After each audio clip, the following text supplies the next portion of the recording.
Bonjour à tous.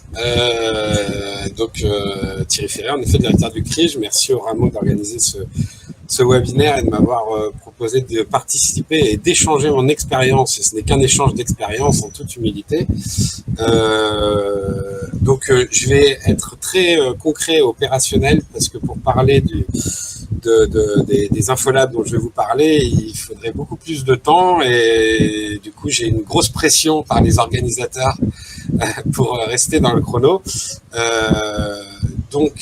Juste un élément de contexte, je ne vous représente pas le CRIJ ou les CRIJ, on a une mission d'action d'information en direction des jeunes et avec un enjeu d'accès aux droits des jeunes de nos territoires.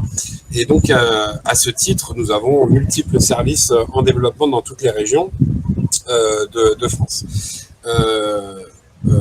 Je vais vous parler d'un des dispositifs qu'on a mis en place, donc qui s'appelle l'Infolab. L'enjeu étant que pour nous, l'accès au droit passe par l'information, évidemment, et de répondre à la demande des jeunes et de leurs familles. Et vous êtes tous... vous savez tous que beaucoup de jeunes et de familles ne pousseront pas les portes et ne cliqueront pas sur tous les portails numériques qu'on peut faire, même s'ils sont très beaux, très bien faits, très accessibles, pour plein de raisons. Je ne rentre pas dans les détails, mais sur un rapport à l'institution des fois compliqué, par une méconnaissance, par d'autres soucis, etc., etc. Donc on a une première mission qui est de répondre à la demande, ce qui est déjà beaucoup de travail, et on a pris un axe stratégique très fort sur répondre aux besoins non exprimés, de pouvoir accompagner, informer des jeunes dans leur parcours sur toutes les thématiques qu'on couvre, donc sur le logement, la santé, l'orientation, la culture, l'Europe et l'international, et j'en oublie, et donc de mettre en place des stratégies qui permettent de faire réseau, de créer des lieux de vie, des lieux de rencontre qui soient des prétextes à la rencontre avec ces publics et nos équipes. L'un de ces prétextes, ça a été donc de développer, alors c'est la grande mode aujourd'hui, alors au départ beaucoup sur le développement économique, mais des tiers-lieux.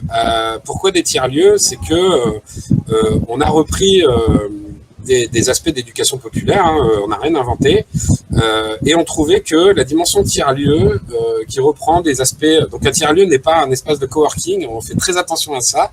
Ce qui nous définit un tiers-lieu, c'est son aspect coopération, autogestion, participation, etc., etc. Et donc, on a on a testé sur Orléans d'abord un premier infolab, donc un tiers-lieu en plein centre-ville d'Orléans, pour pouvoir accueillir des jeunes, alors de 16 à 30 ans, qui portent des initiatives, des projets, donc ça peut être des initiatives associatives, des initiatives de volontariat, des initiatives d'entrepreneuriat, pour pouvoir les accueillir et en tant que résidents et les soutenir et les accompagner dans leurs projets. Une fois qu'on a dit ça, on n'a pas fait grand-chose. C'est pas ça qui fait venir les jeunes, mais on a mis en place donc des règles qui permettent d'être un infolab. La première étant d'être dans un lieu valorisant. Nous, milieu associatif, nous avons souvent l'habitude d'avoir un peu des locaux parce que disponibles, mis par le bailleur en rez-de-chaussée d'immeuble, voilà, des locaux qui renvoient quelque chose un peu des fois contre-productif, en tout cas notre goût, et donc un infolab doit être dans un lieu valorisant et qui du coup renvoie aussi une forme de sérieux, de reconnaissance sur les jeunes qu'on accueille. Donc on a un regard là-dessus assez fort sur que le lieu doit être un joli lieu de travail, d'engagement, etc. Le deuxième, c'est que ça doit être un lieu équipé numériquement, on en a parlé tout à l'heure dans les thématiques, avec du matériel de pointe que beaucoup de jeunes ne peuvent pas se payer, notamment pour développer leurs projets. Donc dans ces infolabs maintenant, les jeunes ont accès à du matériel un peu de pointe, numérique, d'informatique pour faire de la 3D, du média, de la vidéo, du son, etc., etc.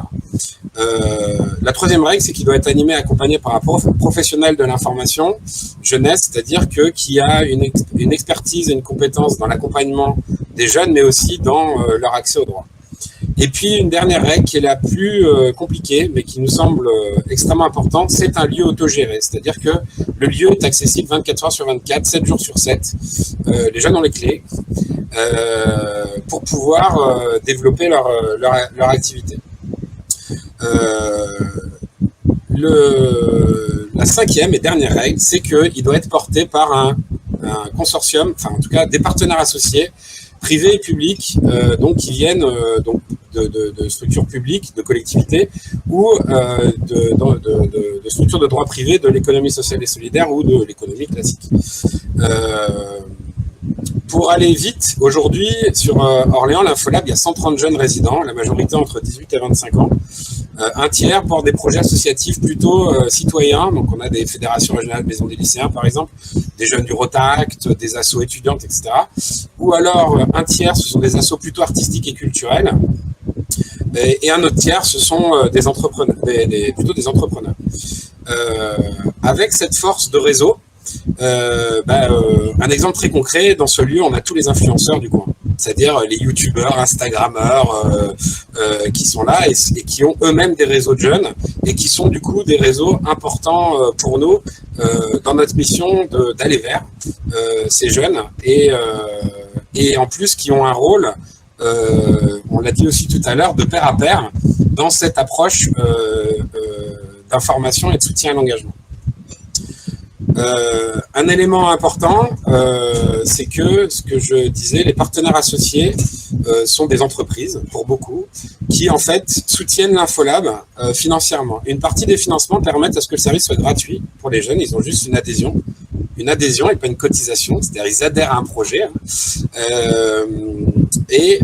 Une partie va sur le soutien à des expériences de jeunes. Je vous donne un exemple concret. L'un des derniers, c'est on a un partenaire qui est Keolis, donc transporteur public, qui finance du coup une partie de l'Infolab. Une partie des financements va au fonctionnement, une autre partie va sur des projets à soutenir pour les jeunes et qui fait écho à des enjeux de l'entreprise elle-même. Donc, des résidents de l'Infolab ont travaillé sur la découverte des métiers en réalité virtuelle, puisque Keolis a des enjeux de recrutement sur les métiers du transport et donc s'appuie sur les compétences des jeunes de l'Infolab pour pouvoir porter des projets, donc là des productions par exemple de réalité virtuelle. Ou alors, quand ils ont eu les bus électriques qui ont été développés sur Orléans, pour faire la présentation du bus, il y a eu un bus en 3D qui a été fait par les résidents de l'Infolab. Et l'idée, c'est de pouvoir s'appuyer sur des compétences de jeunes qui sont naissantes, à des jeunes qui ont plein de compétences, mais pas forcément de réseau, pas de carnet d'adresse, et qui ne pourraient pas accéder à ce genre d'expérience. Et pour l'entreprise, évidemment, c'est de pouvoir financer un lieu qui sert à soutenir l'engagement initiatif de jeunes. Juste pour finir, et puis si vous voulez plus d'infos, j'ai donné les docs qui seront mis sur le compte rendu. Donc ça, c'est un outil qui fonctionne très bien, que ce soit sur l'écosystème ou sur la dimension pédagogique, donc ce qu'apprennent les jeunes, mais ce qu'on apprend nous aussi d'eux. Et ça, c'est un élément extrêmement important, puisque l'Infolab est dans un immeuble qui est au Crige, et donc et d'autres associations résidentes. On retrouve un peu le projet de tiers-lieu qui a été présenté avant. Et donc, on vit avec eux au quotidien. Les professionnels vivent avec tous ces jeunes, et donc ça nous force aussi d'être un peu au taquet sur les réseaux, les cultures, les pratiques, etc. Et donc ça fonctionnait bien, et on a été soutenu via le FEDER pour développer un Infolab à Tours sur un peu les mêmes configurations en centre-ville de Tours, mais un Infolab aussi à Vierzon, en quartier politique de la ville, parce qu'on voulait le tester sur un quartier prioritaire, et enfin un Infolab à la ville du Blanc dans le 36, donc plutôt en milieu très rural.